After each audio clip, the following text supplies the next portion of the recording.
Hello, creeps! Andy here, and these are all the books that I read in November.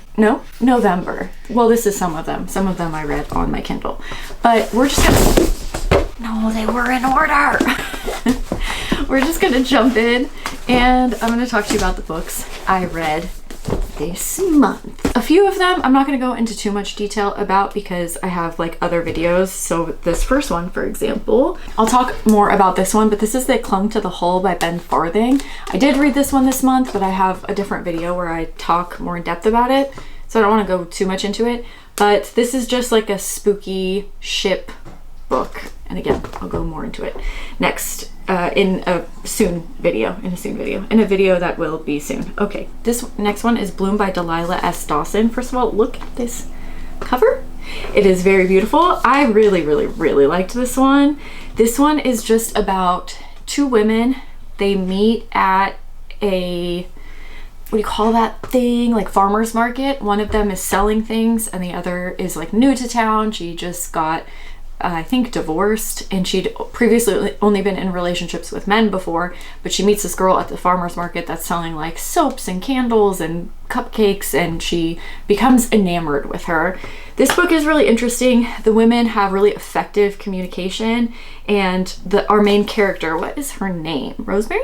Yeah, Ro. She feels very seen by Ash, and she has all these new emotions, and it's like this whole new world to navigate because she's previously, like I said, only dated men, and she doesn't feel pressured to do anything or act any specific way. And it's an interesting book because I think it really speaks on how our past relationships influence our current relationships, and how you might blindly pass over red flags if you feel seen for the first time, if you feel like somebody's actually listening to you or actually cares about you for the first time. This one, it's kind of obvious what's going on from the beginning, and so it's interesting being the reader and going into it, and you feel sorry for Ro, and you kind of know what's going on, and you're like, hey, hi, sorry, I didn't realize that my camera stopped recording, but I was just saying that basically you know what's going on, and it's fairly obvious what's happening in the story, and it makes you almost feel sorry for Ro because she wants to be loved so badly that she refuses to kind of see what's in front of her eyes. Both characters have faults, but some more than others, and it made the read really interesting. I loved the literary reference, the symbolism, the weirdness. I loved the ending. I wrote it's a slow burn, but I'm not sure if that's the correct term because it is quite a short book, but I guess it is a little bit of a slower read, but I absolutely loved it. I also just wanted to kind of read you this because I wanted you to get a sense of how the writing is in this one. It says, she imagines there would be a pleasant feeling of companionship, a sense of completeness, not the uneven partnership of a man and a woman who fit together like two puzzle pieces, but instead two vines twining together, reaching for the sun. It's infuriating and delicious and easy and challenging and tumultuous, and she is hungry for more. So I just thought this was really beautiful written, a really interesting story, and I loved this one. Sorry about that. My camera so rudely stopped recording. I read The Exorcist House by Nick Roberts. This one's about a family who moves into, you'll never guess it, an exorcist house. After he passes away, the family begins to notice and hear and see weird things in the house, and they become privy to what's happened prior by like meeting people in town and things like that, and they start essentially experiencing a haunting. This one was fine. It's a fast, easy read. It's a quick one, and it's kind of like just for funsies, you know. If you like stories about possession and haunted houses and stuff like that, then you'll probably like this one. I don't personally usually love possession stories. I don't always love not knowing the rules of how people are being manipulated by this entity, and a lot of the times you're kind of stuck in like, oh, are they being manipulated, or is it their own thoughts or whatever? And so I don't always love these stories. The most interesting parts in this book, I think, were the stories within the story that were told. Like, I wish we got a little bit more of that. We have the possession of a young boy, we have seances, and I feel like those actually would have made the story a little bit more unique and fresh. As far as it goes, I don't really remember a whole lot that was like outside of the realm of possession, what we've seen in other horror books and horror movies, which again is a reason why I don't always love these, because a lot of the times they do kind of feel regurgitated, but I guess that's the point of them, because you go in knowing exactly what you're going to get. So there were a few like original scenes in here that I enjoyed, but like I said, I thought that the stories within the stories would have held a lot more value, and I would have liked to read a little bit more about those. But otherwise, like I said, there were a few creepy scenes. I didn't really get spooked at all reading this though. It was fine. It definitely wasn't my favorite read. Next up, I read Play Nice by Rachel Harrison. This one is about a girl. Her mother passes away. So there's 3 sisters, and this is the youngest girl, I believe. Her name's Cleo. And her mother has just passed away, and they have learned that the daughters will inherit this haunted house that they grew up in. She was the youngest, so she doesn't really remember all that much, and kind of all of her memories revolve around what other people have told her happened in the house. So she has a lot different feelings and emotions towards like her mother and the house and her childhood than her other sisters do. A lot of weird stuff happened, and supposedly the house was haunted when they were younger.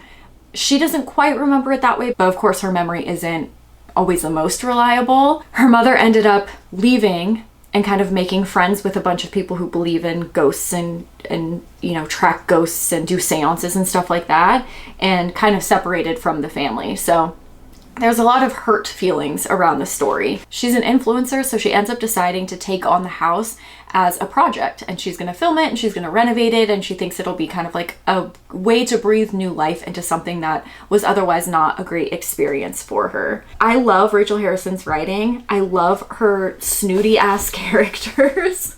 I just adore them. So after the mother kind of abandoned them, she wrote a story and garnered some sort of fame about this supposedly haunted house, and none of the siblings have read it yet, but when she goes to see at the house, she finds an annotated version left by her mother, and so she begins to read that and uses that and compares that to her own memories. We get glimpses in the book of the past, but it really does almost feel like the character's memory. It's very spotty, and we get kind of like bits and pieces, and it's not always reliable. So it is an interesting experience reading it, because you don't really know what's going on. I kind of like that the book doesn't stray from a stereotypical haunting story.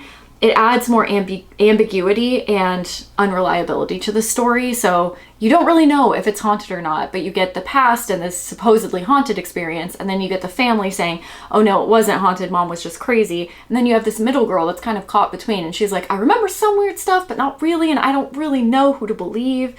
And so it does add, you know, more layers. I didn't personally connect with this one as much as I've connected with her other stories before. A lot of it is about this strained mother and daughter relationship and kind of working through your past and things like that. So it wasn't as life-changing as her other books have been to me. That being said, this author can write a 300-page book about rocks and I would still enjoy it. I still really like this one. I love her writing. I really love her imperfect characters. Cleo is such a spoiled brat. She's manipulative. She does anything to get her way, and I still adore her. And I feel like that's a hard balancing act to perfect. And it's just one reason that I love Rachel Harrison books. It's hard to write like a bratty kind of self-centered character and have people feel for her.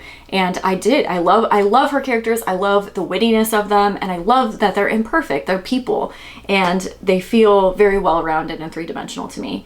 So, what could this story be about? It could be about, you know, just toxic relationships and how that can destroy a family. Potentially something like addiction. I think mainly it's really about how we all have our demons from our childhood kind of lurking, and it's about realizing that the past is what made you who you are, but you can also find a positive way of living with those experiences rather than allowing them to ruin you.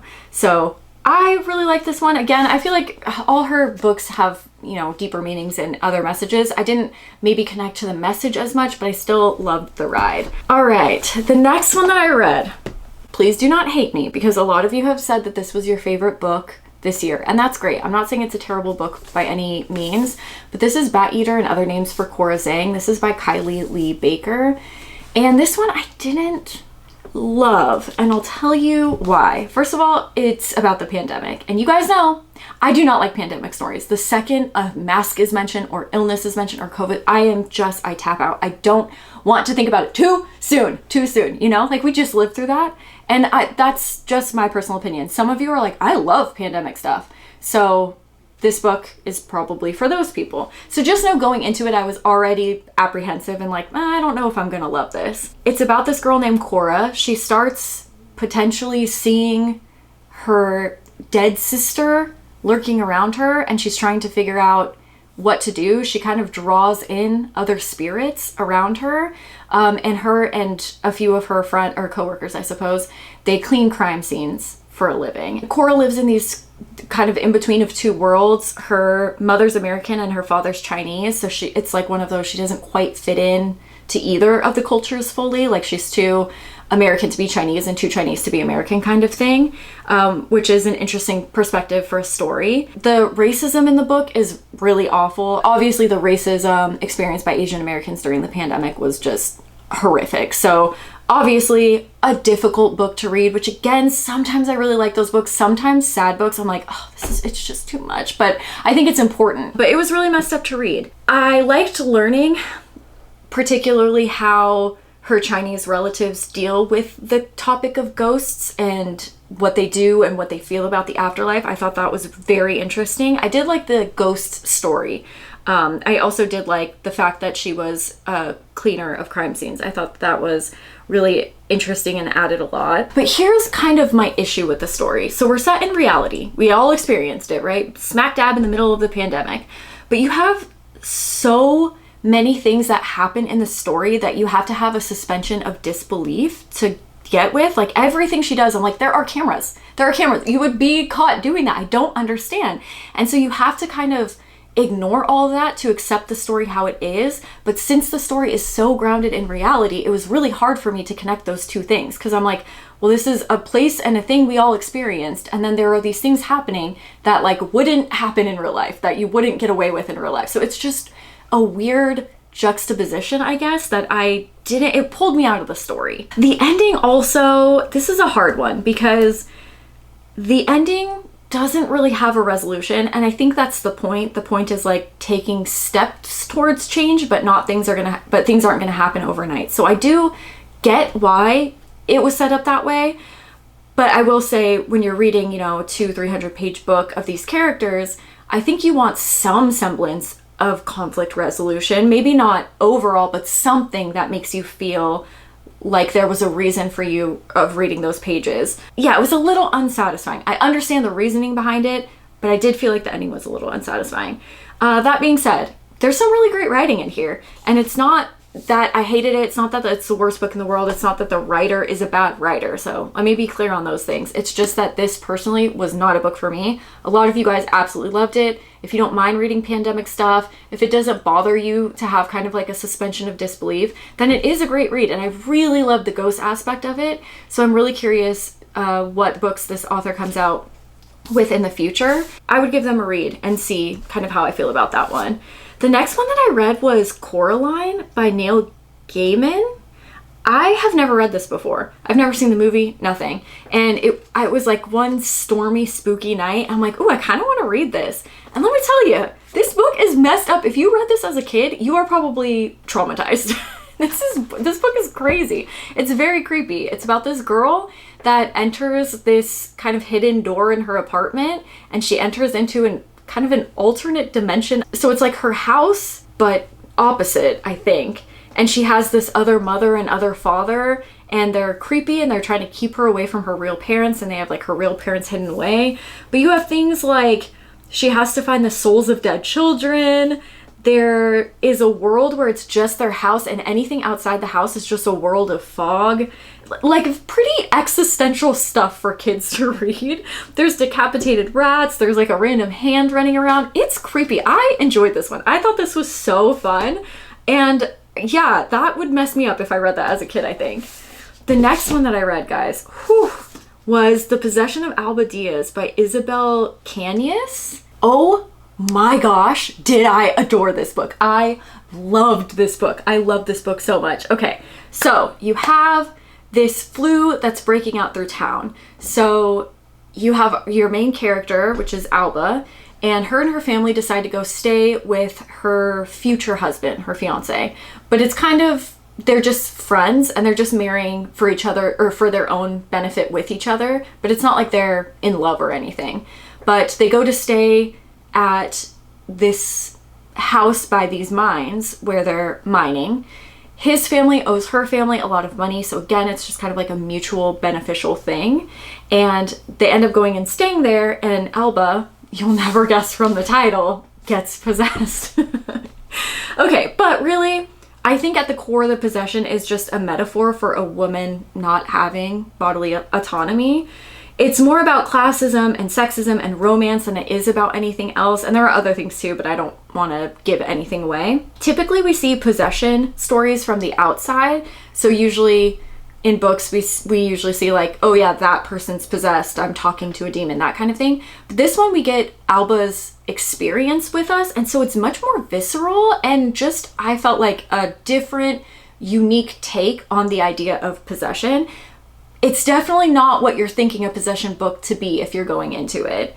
It takes place, let me see when it takes place. 1765, is that when it is? So definitely like a different culture dealing with possession, a different timeline dealing with possession, you know, different from just a modern day possession book. So yeah, like I said, in this book, we get to feel the possession, hear the possession. It's just it's a completely different experience than I've had with any sort of possession book.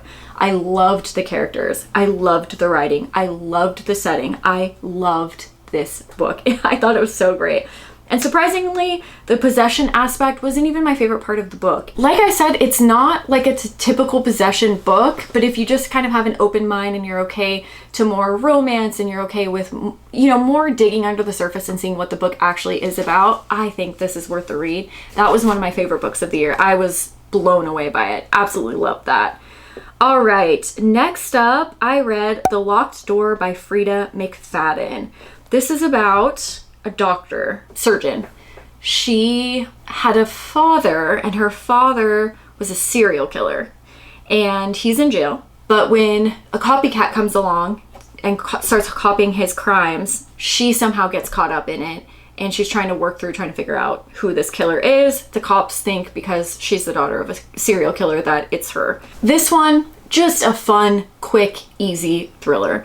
I understand why people like thrillers, even though I am a hater. I get it. You don't really have to think. You just go along with the book and let it take you wherever, and you don't have to do much. It's just fun. It's just entertaining, you know? So I get it. The main character makes some dumb decisions, and for being such an intelligent person, it bothered me a little bit, but I also understood her motivation for doing some of those things. But this book, it kept me entertained. I was so certain I knew who the killer was, and I actually didn't. And thriller books never surprise me with the killer. So that I was like, okay, that alone I feel like was worth the read. I liked this one. I thought it was fine. For a thriller book, it's just like a dead center middle of the thriller. It's nothing that blew my mind, but it wasn't disappointing. It was just a fine read. So yeah, didn't hate this one. That was my girls book club pick for the month. Okay, the next one that I read was Christmas Corpse by Mona Marple. But here's the thing.